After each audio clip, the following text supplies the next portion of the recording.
Alright. Alright. 68. This is a long chapter, but I'm betting this one is going to be very interesting. Then Adam said to Eve, it's gonna work. Needles. Alright. Then Adam said to Eve, the children have grown up. We must think of finding wives for them. Not their sisters. Even though they did kind of say that in the last chapter, 2 chapters ago in 66, but what? The children have grown up. We must think of finding wives for them. There's got to be more than just them on the planet. Then Eve answered, how can we do that? Then Adam said to her, we will join Abel's sister in marriage. I'm sorry, I was wrong. We will join Abel's sister in marriage to Cain, and Cain's sister to Abel. Then Eve said to Adam, I do not like Cain because... Eve said this to Adam, alright? I do not like Cain because he is hard-hearted. So let them stay with us until we offer up an offering to the Lord in their behalf. And Adam said no more. Meanwhile, Satan came to Cain in the form of a man of the field and said to him, look, Adam and Eve has discussed together about the marriage of you two, and they have agreed to marry Abel's sister to you, and your sister to Abel. But if it were not that I love you, ooh, that's evil. But if it was not that I love you, I would not have told you this thing. So, if you will take my advice and obey me, I will bring beautiful robes, plenty of gold and silver, and my relations will attend on you on your wedding day. Then Cain said with joy, where are your relations? And Satan answered, my relations are in the garden, in the north, where I once meant to bring your father Adam, but he would not accept my offer. But if you will receive my words, and if you will come to me after your wedding, you shall rest from the misery in which you are, and you shall rest and better off than your father Adam, and be better off than your father Adam. At these words, Satan got Cain's attention, and Cain inclined toward Satan to listen. After this, he did not remain in the field, but he went to Eve, his mother, and beat her and cursed her. Wow.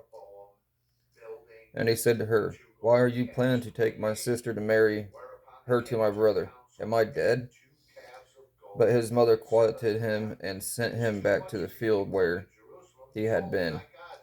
Then when Adam came, she told him of what Cain had done. Adam was very worried, but held his peace and did not say a word. That's strength.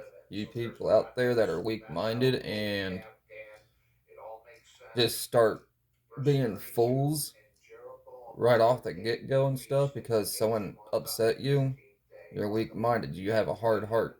You're of the evil, not the good. Strong men keep their peace. They have patience. They don't act right away like a lot of you people do.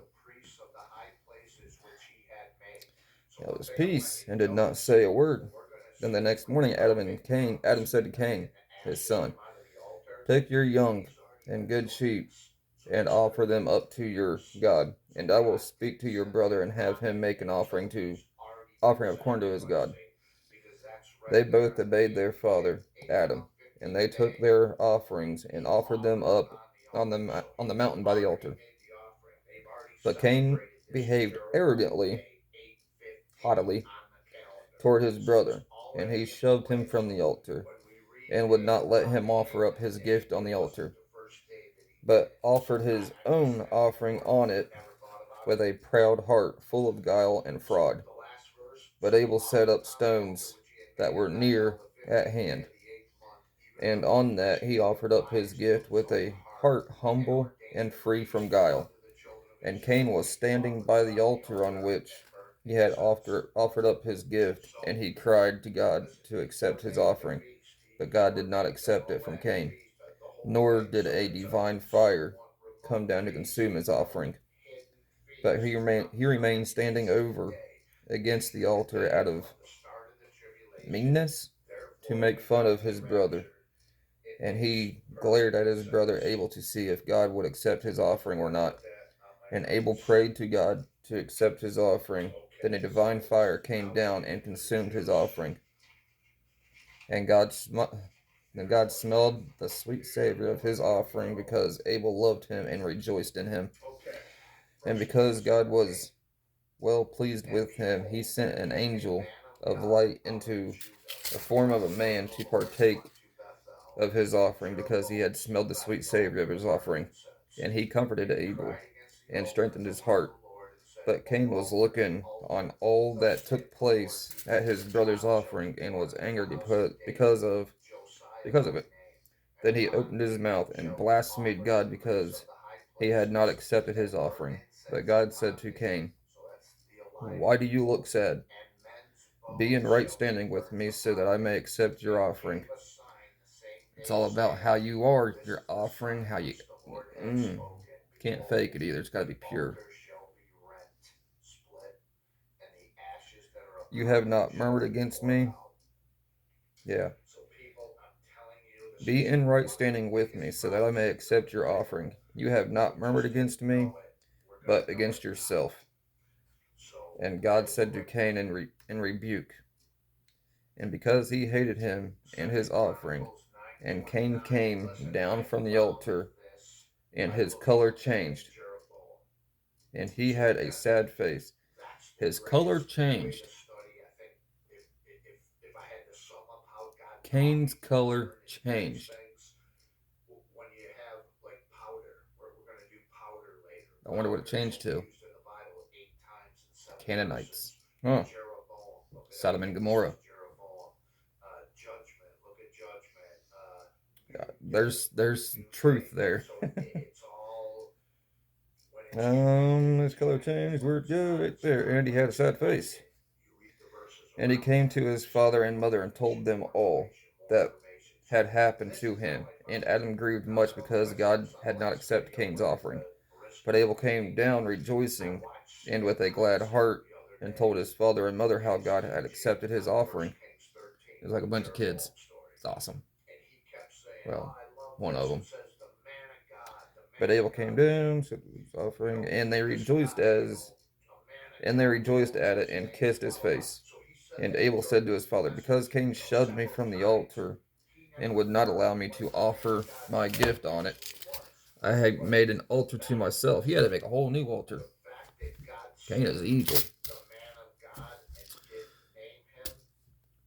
"I made an altar for myself and offered my gift on it."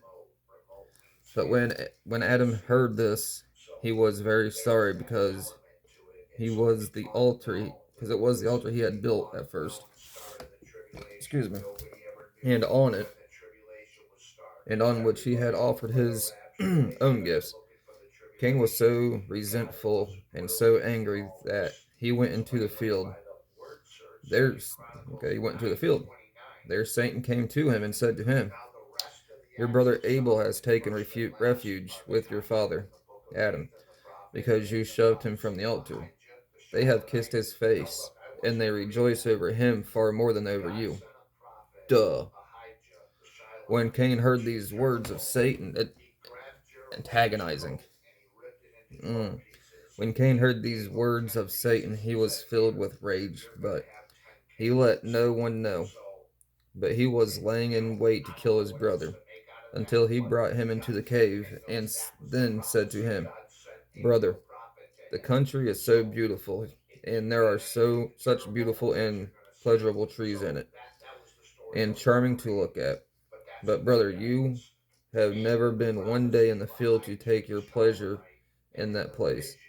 Today, brother, I wish very much that you would Come into the field with me to enjoy yourself and to bless our field and our flocks. For you are righteous, and I love you much, O my brother. But you have alienated yourself from me. Then Abel agreed to go with his brother Cain into the field. But before going out, Cain said to Abel, "Wait for me, and I will fetch a staff because of wild beasts." Then Abel stood innocently waiting, the presumptuous, Cain, the presumptuous, got his staff and went out. And Cain and his brother Abel began to walk in the path. Cain was talking to him, and comforting him to make him forget everything. And the next one will be chapter 69, the last chapter of the first book of Adam and Eve. It's the last chapter. Next video.